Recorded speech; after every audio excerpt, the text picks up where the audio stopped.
Muhammad Isnaini, anggota Gerakan Rakyat Indonesia atau Gerindo, menuding Gani sebagai biang keladi kekalahan Gerindra dari Parindra dalam kampanye pemilihan untuk Poksran atau Dewan Rakyat.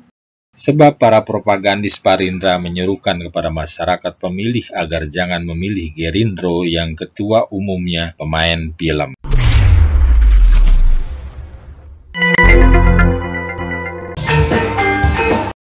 Halo sahabat Balai Buku Bekas.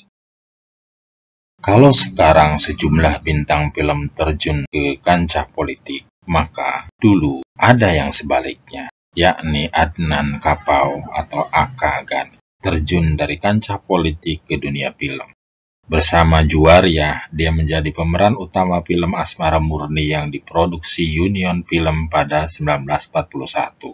Meskipun film hitam putih yang disutradarai Raden Arifin tersebut sukses secara komersial, keterlibatan Gani dalam film romansa tersebut menggegerkan panggung politik saat itu.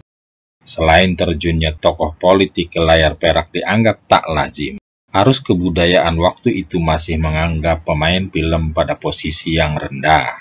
Karena itu, tokoh politik seperti Gani dipandang masyarakat tidak layak bermain film.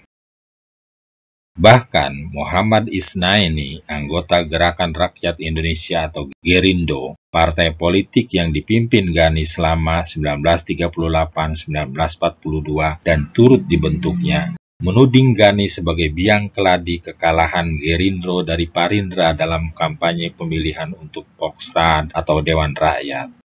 Sebab para propagandis Parindra menyerukan kepada masyarakat pemilih agar jangan memilih Gerindra yang ketua umumnya pemain film. Dan Asmara Murni memang menjadi film pertama dan terakhir Gani.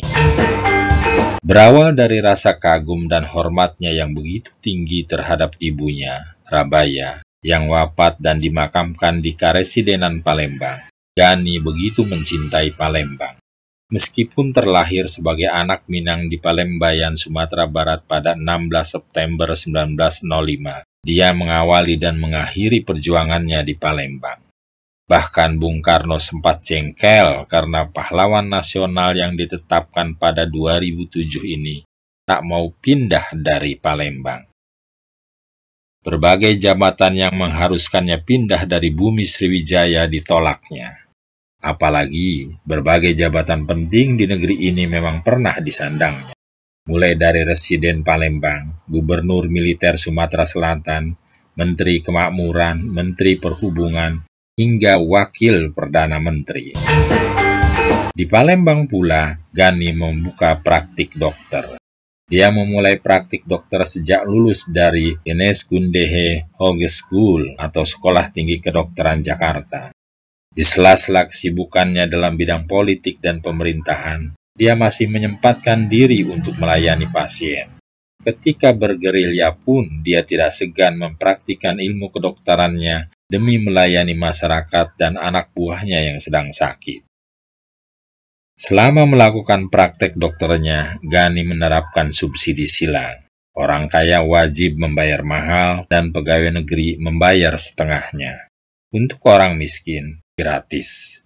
Bahkan, mereka diberi obat dan uang untuk ongkos pulang.